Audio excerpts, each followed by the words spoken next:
अमरनाथ गुफा से जुड़ी पवित्र अमर कथा के अनुसार भगवान शिव ने माता पार्वती को अमरत्व का गूढ़ रहस्य सुनाया। इस कथा में पहलगाम, चंदनवाड़ी, शेषनाग और पंचतरणी जैसे पवित्र स्थलों का महत्व भी बताया गया है। जानिए क्यों अमरनाथ यात्रा को मोक्षदायी माना जाता है और कबूतरों के अमर होने की कथा क्या कहती है।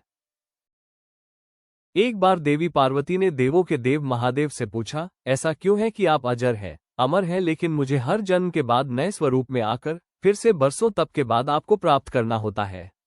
जब मुझे आपको पाना है तो मेरी तपस्या और इतनी कठिन परीक्षा क्यों? आपके कंठ में पड़ी नरमुंड माला और अमर होने के रहस्य क्या है? महादेव ने पहले तो देवी पार्वती के उन सवालों का जवाब देना उचित नहीं समझा, लेकिन पत्नीहट के कारण कुछ गूढ़ रहस्य उन्हें बताने पड़े। शिव महापुराण में मृत्यु से लेकर अजर अमर तक के कई प्रसंग हैं, जिनमें एक साधना से जुड़ी अमर कथा बड़ी रोचक है, जिसे भक्तजन अमरत्व की कथा के रूप में जानते हैं। हर वर्ष हिम के आलय हिमालय में अमरनाथ, कैलाश और मानसरोवर तीर्थ स्थलों में लाखों श्रद्धालु पहुंचते हैं। सैकड़ों किमी की पैदल यात्रा करते हैं। क्यों? यह विश्वास यूं ही नहीं उपजा। शिव के प्रिय अधिक मास अथवा आषाढ़ पूर्णिमा से श्रावण मास तक की पूर्णिमा के बीच अमरनाथ की यात्रा भक्तों को खुद से जुड़े रहस्यों के कारण और प्रासंगिक लगती है। पौराणिक मान्यताओं के अनुसार अमरनाथ की गुफा ही वह स्थान है जहां भगवान शिव ने पार्वती को अमर होने के गुप्त रहस्य बतलाए थे। उस दौरान वहां उन दो दिव्य ज्योतियों के अलावा तीसरा कोई प्राणी नहीं था। न महादेव का नंदी और नहीं उनका नाग, न सिर पर गंगा और न ही गणपति कार्तिकेय। गुप्त स्थान की तलाश में महादेव ने अपने वाहन नंदी को सबसे पहले छोड़ा। नंदी जिस जगह पर छूटा उसे ही पहलगाम कहा जाने लगा। अमरनाथ यात्रा यहीं से शुरू होती है। यहाँ से थोड़ा आगे चलने पर शिवजी ने अपनी जटाओं से चंद्रमा को अलग कर दिया। जिस जगह ऐसा किया वो चंदनवाड़ी कहलाती है। इसके बाद गंगा जी को पंचतरणी में और कंठाभूषण सर्पों को शेषनाग पर छोड़ दिया। इस प्रकार इस पड़ाव का नाम शेषनाग पड़ा। अमरनाथ यात्रा में पहलगाम के बाद अगला पड़ाव है गणेश टॉप। मान्यता है कि इसी स्थान पर महादेव ने पुत्र गणेश को छोड़ा। इस जगह को महागुणा का पर्वत भी कहते हैं। इसके बाद महादेव ने जहां पिस्सू नामक कीड़े को त्यागा वो जगह पिस्सू घाटी है। इस प्रकार महादेव ने अपने पीछे जीवनदायिनी पांचों तत्वों को स्वयं से अलग किया। इसके पश्चात पार्वती संग एक गुफा में महादेव ने प्रवेश किया। कोई तीसरा प्राणी यानी कोई व्यक्ति, पशु या पक्षी गुफा के अंदर घुस कथा को न सुन सके, इसलिए उन्होंने चारों ओर अग्नि प्रज्वलित कर दी। फिर महादेव ने जीवन के गूढ़ रहस्य की कथा शुरू कर दी। कथा सुनते सुनते देवी पार्वती को नींद आ गई। वो सो गई और महादेव को ये पता नहीं चला। वो सुनाते रहे।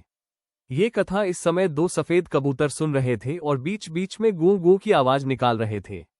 महादेव को लगा कि पार्वती मुझे सुन रही है और बीच बीच में हुंकार भर रही है।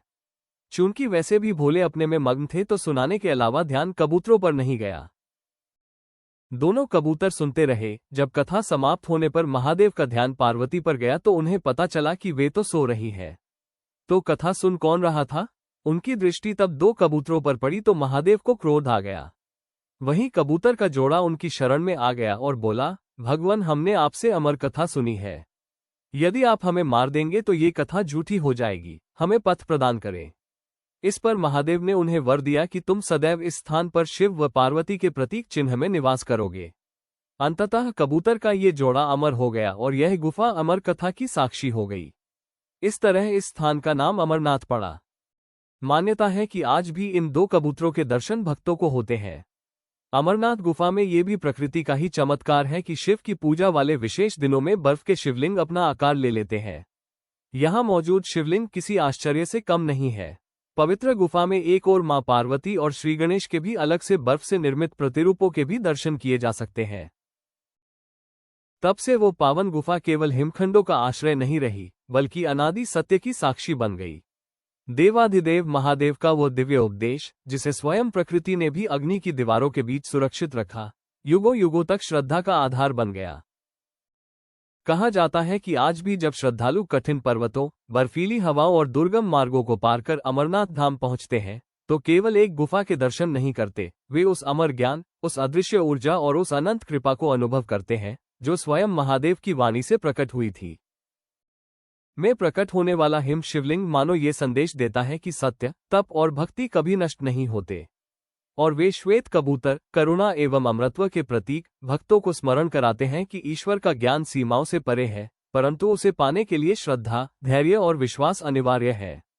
इसी विश्वास के साथ लाखों हृदय हर वर्ष पुकारते हैं, हर हर महादेव, और अमरनाथ की वह गुफा आज भी मौन रहकर अनंत कथा कहती रहती है। अगर आपको ये वीडियो अच्छा लगा हो तो प्लीज लाइक और सब्सक्राइब करें। धन्यवाद।